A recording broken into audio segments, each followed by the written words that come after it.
So I was shopping at Target and I came across this $5 Builder Medieval Polybag. Today I'm going to go over what all's inside and if it's worth it or not. If you like medieval Lego content, please subscribe. I post a new video every week. So when I was at Target, I actually thought this was Lego brand. It was right next to the Lego section, and as soon as I saw it, I got super excited. I realized a bit later it was actually off-brand, specifically Builder brand. I'm not sure if others are starting to see this more, but this was my very first time seeing off-brand compatible bricks in a big storefront like this. Typically, I'm not a huge off-brand Lego type guy, but for $5, I figured I might as well test it out for you all. The bag itself is honestly very enticing. It has Medieval Accessory Pack written on it and a little mock of a furnace and anvil, and that speaks to us castle fans. What struck my eye though in the bag was the weapons. These are clearly molded after Lego weapons. I saw a few swords, spears, maces, and then a printed shield. I was shocked and wanted to know more. Now I did buy two, that way I could give an honest review and see if the parts matched exactly, so at the end we can compare that. But let's open it up and see what all's inside.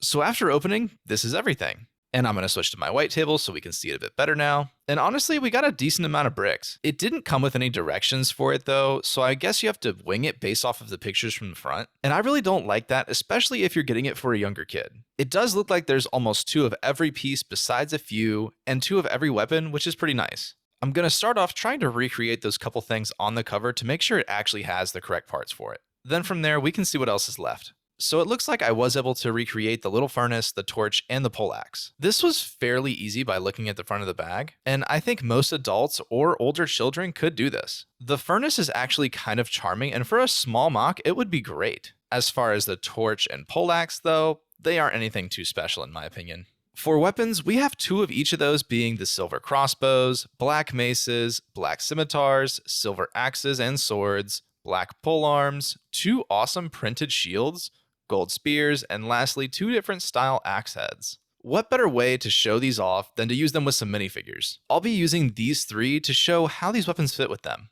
Starting off, we have the torch and poleaxe that I paired with my ranger looking figure. The torch is okay, but the golden spear and purplish axe head don't go together well at all in my opinion. But at least we have a nice figure that definitely carries it. Next, we have this other polearm looking piece. Now, I'm not normally a fan of these pieces. I normally use them with flags or something, but I'm not sure if I have any black ones, so that's kind of nice. I paired it with my Wolfpack figure, so it fits the color scheme a little bit here. Third, let's give something to our Black Falcon. The standard sword works pretty nicely here and fits as a Lego one would. I've yet to notice any difference in how the weapons work with the minifigures, so that's really good. Now for the one I'm most interested in, this printed shield, and let's throw a mace along with it. I really like how this shield looks. Us castle fans know that shields are typically one of the more expensive accessories, so seeing some unique ones here are pretty nice. I will say though, the quality on the printing varies. My second shield in this pack had a small circle with no printing on it, like some dust or something was on it before printing. That is super disappointing, and I'll probably never use that after this video. The scimitars look pretty nice though, and the clips on them are both intact and fit nicely, so that was a plus. The spear on the other hand though is not my favorite. A gold spear is kind of weird. The only gold spear I've liked has been the rubber ones that Lego made a while back. Also, the purple axe head I think doesn't really fit here much either. It seems it would be more for fantasy, and with a regular brown handle, I'm not sure I like it at all. For a fantasy lover though, I'm sure you could find a better use for this though. This other axe head here is interesting, and I'm not sure how I feel about it. I don't have any of the Lego version of this axe head, and I'm not sure I would go after any either. I think it looks a bit too fantasy to fit into my medieval armies, but let me know what you think in the comments or if anybody has done something nice with this axe head. The crossbow's pretty standard. I do like the silver color and could probably use it more with some lighter factions, which is nice. I know most of my crossbows are that pearl dark gray though, which is one of my favorite colors, so it's going to be hard to top it. And then of course we have that silver standard axe piece that I threw on here, but there's not much to say about it. All in all, most of these parts work and are very usable for your medieval figures. Some I think are kinda meh, and the quality of the print on my second shield being bad really puts a damper on it for me though. Also, there was a bunch of just random extra bricks that is okay, I guess? I don't like to mix my Lego and non-Lego bricks though, so we'll have to create a small bin for these extra parts. Now let's test the quality control and rip open the second bag to compare. To my surprise, they had the exact same amount of pieces and piece types, so they did a really good job there. And the shields on the second one were actually both done correctly, so that was really nice. But still, I wouldn't be surprised if you buy one and that's off.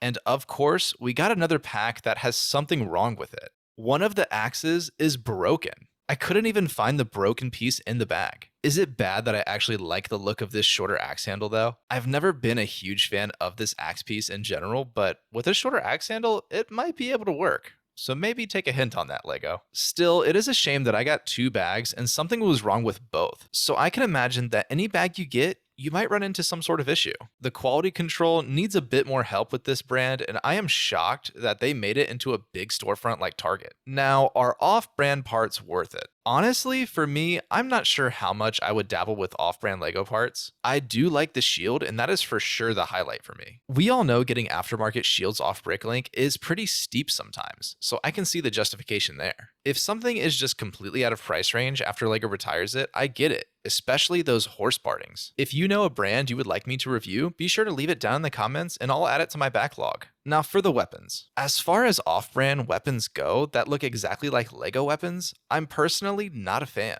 I much prefer custom weapons that look realistic or just really cool from other vendors. I think some vendors do a great job of having custom minifigure parts. Another caveat I can see though is the price. For somebody building massive mocks, I have seen tons use off-brand bricks just because it's so much cheaper. I can understand that argument, but I don't make massive mocks, so I'd probably stick with what I currently have over going out of my way to buy off-brand.